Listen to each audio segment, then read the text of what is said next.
모모로 풀린 49년 된 미제 사건. 2017년 12월 1일 영국. 장장 49년 동안 미제 사건이었던 살인 사건의 진범이 드디어 잡혔는데요. 이 사건의 전말은 이랬습니다. 1968년 영국 더럼주의 한 가정집. 생후 19개월 된 남아 폴 부스가 두개골 골절로 숨지는 사건이 발생했는데요. 이에 대해 폴의 부모는 아이가 침대에서 떨어져서 머리를 심하게 다쳤어요. 사고사를 주장. 경찰도 별다른 타살 증거를 찾지 못해 사건은 일단락 났습니다. 그런데 2015년 폴의 형 피터는 우연히 SNS에서 한 사진을 보고 불현듯 옛 기억이 떠올라 진범을 지목했는데요. 이게 뭐 특별할 게 없는데요? 그러니까 뭐 아빠랑 아들 사진 같아 보이는데요? 무슨 기억이 떠올랐다는 거예요, 저걸 보고? 아니 이게 그러니까 아빠랑 아들이 아니라 뭐 범인과 찍은 사진인 거예요, 그러면? 아빠가 아니라고? 사진 속의 남자가 범인입니까? 그렇습니다. 19개월 남아 폴 살인 사건의 진범은 사진 속의 남자였고요. 그의 정체는 놀랍게도 사고사를 주장했던 폴의 아버지였습니다. 사실 그는 의붓 아버지였는데요. 폴의 사망 당일, 당시 3살이었던 형 피터는 거실에서 충격적인 광경을 목격했습니다. 의붓 아버지 데이비드가 동생 폴의 발목을 잡아 휘둘렀고 이로 인해 폴이 벽난로에 머리를 부딪힌 겁니다. 아이고, 왜 그래? 피터는 뒤늦게 SNS에서 의붓 아버지가 동생 폴을 안고 있는 사진을 보고 사건 당시 상황이 기억났고요. 경찰에 의붓 아버지가 범인이라고 증언, 재수사를 의뢰했던 겁니다. 근데 저 사진 좀 소름 돋지 않아? 제 애가 아버지를 가리키고 있는 거 같지 않아? 아 그러네, 손으로 그지. 손으로 애가 이러고 있어요? 재수사가 시작된 후 병리학자의 분석에 따르면 사건 당시 의붓 아버지의 진술대로 폴이 만약에 침대에서 떨어져 머리 부상을 입었다면 두개골의 골절 형태가 일자형이어야 한다고 합니다. 그런데 당시 폴의 머리에 난 두개골 골절의 모양은 G자형. 이는 폴이 낙상이 아니라 형 피터의 증언대로 학대를 당했을 경우 나타나는 형태였습니다. 그리고 여동생 스테파니의 진술. 어릴 때 의붓 아버지가 제 발목을 잡고 휘둘러서 계단에 머리를 부딪혔어요. 의붓 아버지에게 매일 맞았다고요. 한두 번이 아니었구나. 아, 정황 증거가 이제 나오네. 그죠? 아이들을 줄곧 학대해 왔던 게 사실이네요. 결국 2017년 의붓 아버지 데이비드가 폴 살해 혐의로 종신형을 선고받으며 49년 미제 사건의 진범이 드디어 밝혀졌습니다. 이 기사를 취재하면서 제일 불쌍했던 게 사실은 피터였어요. 너무 무서운 충격을 받으면 그 충격을 잊는다고 하잖아요. 뇌가 강제로 기억을 덮어버린다고 하잖아요. 그래서 이 아이가 동생이 죽는 걸 보고 내가 살기 위해선 이 기억을 덮어야 된다라고 한 게 아닌가. 49년 동안 이렇게 잡지도 않고 호의호식한 거 보면 너무 피가 거꾸로 솟는데 그래도 지금이라도 이렇게 잡혀가지고 처벌을 받게 돼서 진짜 정말 다행이다. 진범은 누군가 싶고 시비 공개합니다. 모모가 쏘아 올린 진범의 실체. 1982년 호주 뉴사우스웨일즈 33세 여성 리네트 도슨이 실종되는 사건이 발생. 하지만 수십 년 동안 그녀의 행방을 찾지 못했고요. 사건은 미궁에 빠졌는데요.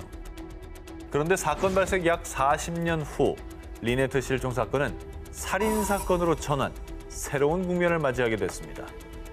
두 가지가 예상이 되는 거죠. 진범이 뭐 나왔다거나 아니면 이제 그분의 유해가 발견이 됐다거나. 어허. 리네트 도슨 실종 사건이 살인 사건으로 전환된 이유는 바로 2018년 5월 호주의 한 팟캐스트 방송 때문입니다. 해당 팟캐스트에서 리네트 실종 사건을 소개하면서 그녀가 살해당한 정황들을 포착한 겁니다. 40년 동안 미제였다면서요. 증거가 나왔네요. 아니 근데 경찰도 못한 걸 팟캐스트에서 밝혔다고요? 자, 팟캐스트에서 지목한 범인은 다름 아닌 리네트의 남편 크리스 도슨이었습니다. 사건 발생 당시에도 경찰은 아내가 사라진 뒤에도 6주 동안 실종 신고를 하지 않은 점 등을 미뤄 남편 크리스가 리네트를 살해한 것으로 추정했지만 당시 경찰은 남편 크리스가 아내를 살해했다는 결정적 증거도 찾지 못했고요. 무엇보다 실종된 리네트의 시신이 발견되지 않았기 때문에 결국 크리스를 기소하지 못했는데요. 야, 근데 6주 동안이나 뭔가 찾으려고 안 했던 거잖아. 이건 의심 가지. 당시 럭비 선수이자 교사였던 크리스는 당시 제자였던 16살 소녀와 불륜 관계였고 아내 리네트가 사라진 후 단 하루 만에 불륜녀가 그의 집으로 이사. 아이고, 뭐야? 뭐야? 새 가정을 이뤘고요. 그리고 아내를 죽이기 위해 청부 살인을 시도하려고 했다는 정황도 밝혀졌습니다. 많은 일을 했네, 팟캐스트가. 그리고 파장이 커지자 경범죄를 제외한 대부분의 범죄에 공소시효가 없는 호주는 곧장 재수사에 돌입. 뭔가 살해 동기가 될 만한 정황들이 드러났다는 거 아니에요. 경찰이 움직였다는 건. 2022년 8월 재판부는 당시 리네트는 남편을 사랑했고 미래에 대한 계획도 세웠습니다. 그리고 혼자 지낼 만한 재정적 여유가 없었기 때문에 그런 사람이 스스로 떠났을 가능성은 매우 낮습니다. 라며 크리스가 이혼 시 지불해야 할 위자료를 피할 목적으로 리네트를 살해했다고 판단. 아직 리네트의 시신을 찾지 못했지만 정황 증거들로 크리스에게 유죄를 선고. 크리스는 40년 만에 죗값을 치르게 됐습니다. 40년 동안 밝혀지지 않았던 리네트 실종 사건의 진실. 아직 형량은 정해지지 않았지만 죄를 지었다면 저지른 죄에 대해 합당한 처벌을 받고 깊이 반성하길 바랍니다. 진범은 누구인가 싶고 8일 공개합니다. 살인자의 정체는 뭐뭐? 2017년 8월 중국 안후이성 한 남성이 22년 전 발생한 한 살인 사건의 용의자로 체포됐는데요. 자, 그런데 놀라운 건 그의 범죄가 권위 있는 문학상을 받은 한 추리 소설 속 내용과 굉장히 흡사했다는 겁니다. 오, 가끔 저런 거 있잖아요. 소설이나 작품 보고 모방하는 범죄. 오 그렇죠. 없으면 좋겠지만 있죠. 있죠. 그런데 더 놀라운 건 범인의 충격적인 정체. 살인 사건의 범인은 바로 해당 소설을 쓴 유명 작가 리우 용비어였습니다. 그 뭐야 이게 소설이 아니고 에세이였어요? 자기 범죄 내용을 그대로 소설로 쓴 거라고요? 뭐야? 아, 이게 자기가 쓴 대로 했는지, 자기가 한 걸 쓴 건지. 그가 쓴 소설은 중국 유명 추리 소설로요. 한 여성 작가가 살인을 저지르고 도망치는 내용을 담고 있는 게 그의 상황과 비슷해 실제 자신이 과거 범죄를 모티브로 쓴 것이 아니냐라는 의혹을 사게 됐는데요. 소설보다 더 끔찍했던 그날, 그 사건이 일어난 시점으로 돌아가 보겠습니다. 1995년 11월 중국 저장성 후저우의 한 여관. 당시 생활고를 겪던 리우는 금품을 훔치려다 주인의 눈에 띄었고 우발적으로 주인 부부와 그들의 손자 그리고 직원까지 살해한 후 달아났는데요. 그렇게 살인 후 22년 동안 리우는 작가로 승승장구. 앞서 말씀드린 이 추리 소설은 문학상을 탔을 정도로 인기를 끌었습니다. 아니 얼마나 현실감 있는 글을 썼겠어요. 경험담인데. 싫어하니까. 간이 크다. 하지만 그의 성공은 오래가지 못했는데요. 경찰은 사건 당시 여관에 묵던 손님 중 안후이성 말투를 쓰는 사람이 있었다는 단서와 약 6만 개의 지문 샘플을 분석해 마침내 리우를 범인으로 지목했고요. 집에 들이닥친 경찰을 마주한 리우는 22년 동안 오늘만 기다렸습니다. 드디어 정신적 고통에서 벗어날 수 있게 됐어요. 라며 순순히 자신의 죄를 모두 자백했던 겁니다. 예상은 했구나. 근데 너무 비겁하다. 궤변이죠. 궤변이죠. 자신의 고통이 컸다면 자백했어야지. 자수했어야지. 왜 이제서 잡으니까 그 얘기를 합니까? 잠깐의 탐욕에 눈이 멀어 돌이킬 수 없는 잘못을 저지른 한 남성. 늦었지만 이제라도 그 죄값을 치르고 깊이 반성하시길 바랍니다. 진범은 누구인가 싶고 6일을 공개합니다. 65년 만에 밝혀진 진실. 1956년 1월 어느 날 미국 몬태나주 그레이트 폴스 한 공원 인근에서 10대 남녀 보글과 컬리츠키가 무참히 살해됐습니다. 두 사람 모두 총을 맞아 사망. 부검 결과 이 소녀 컬리츠키에선 성폭행 흔적까지 발견됐습니다. 50년 되면 뭐 DNA 기술이 있겠습니까? 범인을 잡을 방법이 있나요? 뭐 총탄 같은 뭐 다른 증거는 없었던 건가요? 그 어떤 단서도 찾지 못했고요. 결국 사건은 미제로 남았는데요. 그런데 2012년 경찰이 이 사건을 재조사, 과학수사의 발달로 과거 피해자 컬리츠키 부검 당시 확보한 증거에서 이 범인의 DNA를 확보하는 데 성공했습니다. 경찰은 이 DNA 증거를 토대로 2019년 컬리츠키의 이웃 케네스 굴드란 남성을 용의자로 지목했는데요. 수십 년간 미제로 남아있던 사건이 드디어 밝혀지나 싶은 순간. 그런데 정말 안타깝게도 용의자 굴드는 2007년에 이미 사망, 심지어 화장까지 한 상태였습니다. 근데 굴드가 진범은 맞을까요? 사실 이 경찰이 굴드를 용의자로 지목하기까지도 쉽지 않았습니다. 굴드는 범죄 전력이 없었기 때문에 범죄자 DNA 데이터베이스에 정보가 등록되지 않은 상태였습니다. 하지만 경찰이 그를 용의자로 특정할 수 있었던 건 상업용 DNA 데이터베이스 덕분이었는데요. 보통 잃어버린 가족을 찾기 위한 목적으로 등록하는 가족 찾기 데이터베이스를 활용해 범인의 DNA와 일부 일치하는 DNA를 발견했고요. 그 DNA의 주인공이 바로 굴드의 가족들이었던 겁니다. 이에 경찰은 정확한 분석을 위해 굴드의 자녀들을 간곡하게 설득했습니다. 당신 아버지가 범인일 수도 있습니다. 하지만 피해자와 유족들은 60년 넘게 고통받고 있어요. 제발 진실이 밝혀지게 도와주십시오. 그렇죠. 유족들은 뭐 비록 범인을 처벌하지 못하더라도 대체 누가 범인인지 진실이라도 알길 바라지 않습니까? 굴드의 자녀들한테는 정말 엄청 괴로운 선택이겠다. 내가 이거를 제공함으로써 우리 아버지가 살인범이 될 수도 있는 거잖아요. 살인범의 자식이 되는 거잖아요. 결국 굴드의 자녀들은 진실을 밝히기 위해 DNA 채취 검사에 응했습니다. 그 결과 사건 발생 65년 만에 사망한 굴드가 진범이라는 사실을 확인했습니다. 진범을 결국 찾았군요. 찾았네요, 진짜. 피해자의 유족들은요. 65년 만이긴 하지만 적어도 누가 그랬는지 진실을 알게 됐잖아요. 이제라도 진실이 밝혀져 조금이라도 억울함을 풀게 된 것에 감사를 표했습니다. 발전한 과학기술과 경찰의 끈질긴 집념 덕분에 65년 동안 가려진 진실을 밝힐 수 있었습니다. 진범은 누구인가 싶고 5일 공개합니다. 6살 소년의 기괴한 죽음. 1994년 11월 28일 영국. 경찰서로 걸려온 신고 전화. Go ahead, call the police. My son hasn't come back from school yet. Pardon? I said a report of my son missing. He hasn't been back from school. Right. 하지만 다음 날 실종됐던 6살 소년 리키는 숲속에서 잔혹하게 살해된 채 발견됐는데요. 정말 기괴하게 리키의 시신은 나체로 이 마치 별 모양처럼 양팔과 양다리를 크게 벌린 상태였습니다. 뭔가 약간 그 종교 같은 거 결부된 거 아니에요? 뭔가 범인의 메시지 같기도 하고요. 수사에 착수한 경찰은 사건 2달여 만인 1995년 1월 용의자를 체포했습니다. 그런데 너무나도 충격적인 용의자의 정체. 바로 리키의 엄마. 실종 신고를 했던 루스였습니다. 아니 엄마가 범인이라는 증거가 있는 거죠? 발견된 시신의 모습은 마치 레오나르도 다빈치의 인체 비례도를 연상했는데요. 그런데 엄마 루스의 집에서 이 인체 비례도 그림도 발견이 되어버렸습니다.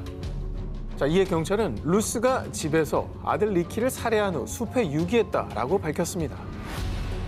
그런데 말입니다. 수사 결과 밝혀진 사실. 평소 루스는 어린 아들인 리키를 학대. 리키는 지역 아동보호 등록부에도 이미 등록된 상태였습니다. 그러면 결국엔 살해한 뒤에 뭐 수사에 혼선을 주려고 이상한 진술했다. 이런 거 아니에요? 2000년 루스에 대한 법원의 최종 판결이 내려졌습니다. 루스의 아동 학대 혐의는 유죄. 하지만 살인 혐의는 무죄를 선고받았는데요. 루스가 아들 리키를 살해했다는 결정적인 증거가 없었기 때문입니다. 그렇지. 증거가 없잖아. 리키 살인 사건은 무려 20년 동안 미제 사건으로 남아 있었습니다. 그러던 2015년 리키 살인 사건 재수사가 본격적으로 시작되며 드디어 진범을 체포했습니다. 엄마? 진범의 정체는 사건 당시 13살이었던 이웃 제임스 왓슨이었습니다. 엄마 아니었네. 13살이? 증거 있어요? 재조사 중 피해자 리키의 옷에서 검출된 DNA가 왓슨의 DNA와 일치했던 겁니다. 사실 왓슨은 사건 당시 경찰의 용의 선상에 올랐지만 리키를 만난 적이 없다라고 진술. 그리고 당시 엄마 루스가 유력한 용의자로 지목되면서요. 왓슨은 이 가볍게 용의 선상에서 벗어났는데요. 21년 만에 다시 용의자로 지목된 왓슨은 리키를 만난 적이 있다고 진술을 번복. 말 바뀌었네. 하지만 살해 혐의는 완강히 부인했습니다. 오호, 말이 바뀌었다는 이거는 조금 이상한데? 그리고 왓슨의 형 앤드류가 왓슨이 생전에 리키 집에 수차례 방문했다고 진술. 또 1994년 살인 사건이 있기 몇 달 전 왓슨이 리키의 동급생을 성추행한 혐의도 확인했습니다. 결국 리키 살인 혐의로 기소된 왓슨은 사건 발생 28년 만인 2022년 최소 15년형의 유죄 판결을 받았습니다. 진범은 누구인가 싶고 4위를 공개합니다. 모모 때문에 옥살이한 남자. 2016년 11월 미국 콜로라도주 덴버의 법원. 한 여성을 구타 후 성폭행했던 진범으로 지목된 남성 클라렌스 모제스 L의 재판이 열렸습니다. 그런데 그는 자신의 결백을 주장.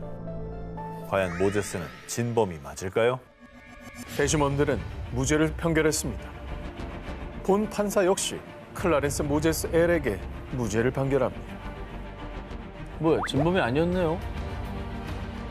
그런데 사실 이번 재판은 유죄 판결을 뒤집은 재심 재판. 모제스는 무려 30년 가까이 자신이 진범이 아님을 주장해왔습니다. 아이고. 그에게 악몽이 시작된 건 1987년. 한 여성이 LC, 다널이란 세 사람에게 성폭행을 당했다며 경찰에 신고. 그런데 며칠 뒤 경찰에 체포된 것은 비슷한 이름을 가진 클라렌스 모제스 L이었습니다. 그가 범인으로 지목된 이유는 정말 뜻밖이었습니다. 내가 봤어요. 내 꿈에 나왔다고요. 당황스럽다, 정말. 당황스러워. 정말 황당하다. 아 근데 이거는 경찰이 일단 그 사람 체포한 것도 황당한데 판결이 나왔던 거잖아. 꿈 말고 어떤 진범의 흔적이 있습니까? 그러니까 알리바이라는 것도 있잖아. 당시 경찰은 꿈에서 가해자를 봤다는 증언을 믿었고요. 왜 믿어? 제대로 된 수사 없이 그를 범인으로 특정. 덕분에 모제스는 1988년 성폭행 혐의로 징역 48년을 선고받았습니다. 미쳤나 봐.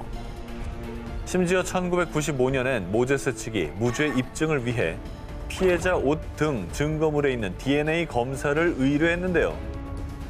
그런데 덴버 경찰 측은 약 8년 동안 멀쩡히 잘 보관해오던 증거품을 단 한 달 만에 실수로 분실했다고 주장. 실수?